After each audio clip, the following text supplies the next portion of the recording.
Acidity, অম্বল বা gas, যা এখন আমাদের দৈনন্দিন জীবনের একটি সাধারণ সমস্যা হয়ে দাঁড়িয়েছে, যা মূলত আমাদের স্টমাক অর্থাৎ পাকস্থলীর অতিরিক্ত HCl সিক্রেশন বা তার অস্বাভাবিকভাবে জমার কারণে ঘটে থাকে।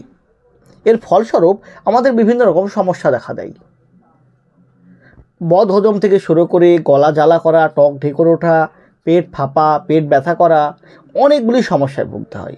আর এই সমস্ত সমস্যা হলেই আমরা কি করি, নিজেরাই সেলফ মেডিকেশন করে থাকি, কাউন্টার থেকে গ্যাসের ক্যাপসুল চেয়ে খেয়ে থাকি।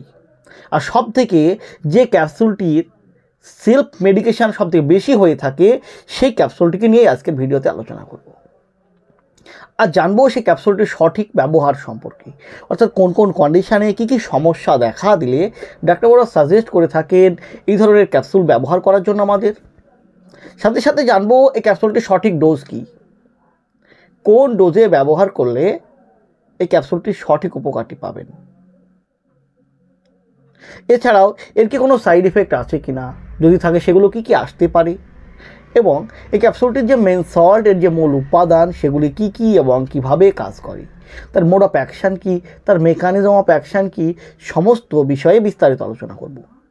তো তার আগে আপনি যদি আমার চ্যানেলে নতুন হয়ে থাকেন, প্লিজ চ্যানেলটিকে সাবস্ক্রাইব করে সম্পূর্ণ ভিডিওটি দেখতে থাকুন।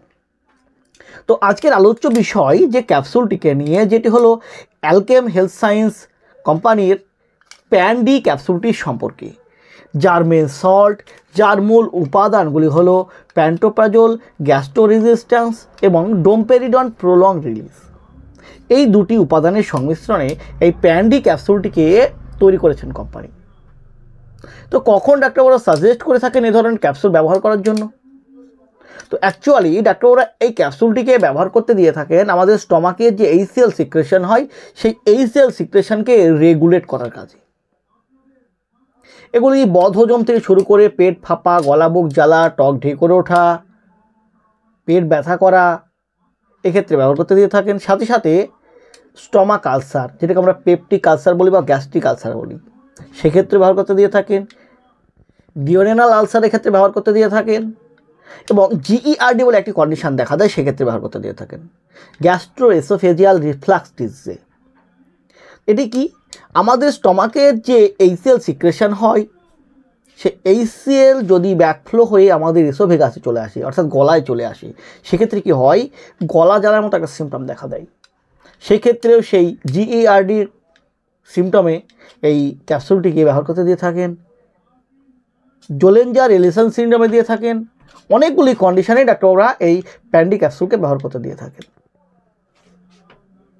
তো কিভাবে কাজ করে এই ক্যাপসুলটি, এর মোড অফ অ্যাকশান কী?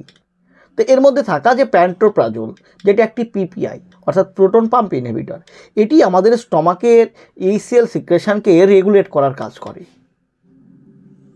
এবং এতে থাকা যে ডোমপেরিডন, যেটি একটি ডোপামাইন রিসেপ্টর ব্লকার হিসাবে কাজ করে, যা আমাদের বমি বমি ভাব, বমিকে কম করার কাজ করে এবং আমাদের খাবারকে দ্রুত হজম করতে সাহায্য করে, অর্থাৎ পেরিস্টালসিস মুভমেন্টকে বাড়িয়ে দেয়, যার ফলে আমাদের খাবার দ্রুত হজম হয়।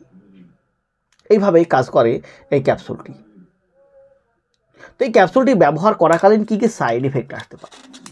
এই ক্যাপসুলটি ব্যবহার করাকালীন যে মোস্ট কমন সাইড ইফেক্টগুলো লক্ষ্য করা যায়, তার মধ্যে যেমন হচ্ছে মুখ শুকিয়ে যাওয়ার মতো সমস্যা আসতে পারে, সাথে সাথে মাথা যন্ত্রণা, পেট ব্যথা করার মতো সমস্যা আসতে পারে, জয়েন্ট পেন অর্থাৎ আমাদের যে জয়েন্টে ব্যথা হওয়ার মতো সমস্যা আসতে পারে, এবং ডায়রিয়ার মতো সমস্যা দেখা দিতে পারে। এগুলো এর কমন সাইড ইফেক্ট। তবে আপনি যদি এই ধরনের মেডিসিন দীর্ঘদিন ধরে সেলফ মেডিকেশান করতে থাকেন, সেক্ষেত্রে কিছু ভয়ঙ্কর সাইড ইফেক্ট আসতে পারে, যেমন পুষ্টি শোষণে বিঘ্ন করতে পারে, অর্থাৎ আমাদের শরীরে যে ক্যালসিয়াম শোষণ, সেই ক্যালসিয়াম শোষণ হ্রাস পেতে পারে, অর্থাৎ ক্যালসিয়ামের ডেফিসিয়েন্সির কারণে বিভিন্ন রকম সমস্যা দেখা দিতে পারে, যেমন হাড় দুর্বল হয়ে যায়, ভঙ্গুর প্রকৃতির হয়ে যায়, যে কন্ডিশনকে আমরা বলি অস্টিওপোরোসিস। এছাড়াও ম্যাগনেসিয়ামের ঘাটতি দেখা দিতে পারে শরীরে, ফলে কি হয়, দেখা যায় যে আমাদের মাংসপেশিতে টান ধরার মতো সমস্যা আসতে পারে, ইরেগুলার হার্টবিট দেখা দিতে পারে, অর্থাৎ হৃৎপিণ্ডের ছন্দবৈষম্য আসতে পারে, এবং ভিটামিন B12 ডেফিসিয়েন্সি দেখা দিতে পারে।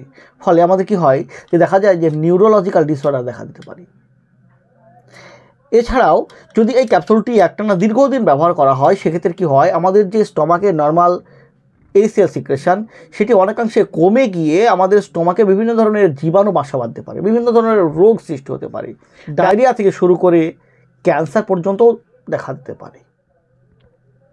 তবে এই ধরনের মেডিসিন কখনোই সেলফ মেডিকেশন করা যাবে না। আর ডোজ সম্পর্কে বলতে গেলে ডাক্তারের সঙ্গে পরামর্শ নিয়ে তিনার নির্ধারিত ডোজে এই ধরনের মেডিসিন ব্যবহার করতে হবে। ফলে সঠিক উপকারটি দ্রুত পাওয়ার পাশাপাশি আপনাকে সমস্যায় পড়তে হবে না। তাই কখনোই সেলফ মেডিকেশন করবেন না এই ধরনের মেডিসিন।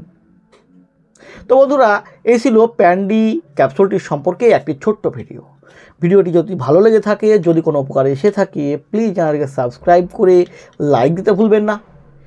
সুস্থ থাকবেন, ভালো থাকবেন। আবার দেখা হবে হেলথ রিলেটেড, মেডিসিন রিলেটেড অন্য কোনো ভিডিওতে। আজ এই পর্যন্তই, ধন্যবাদ।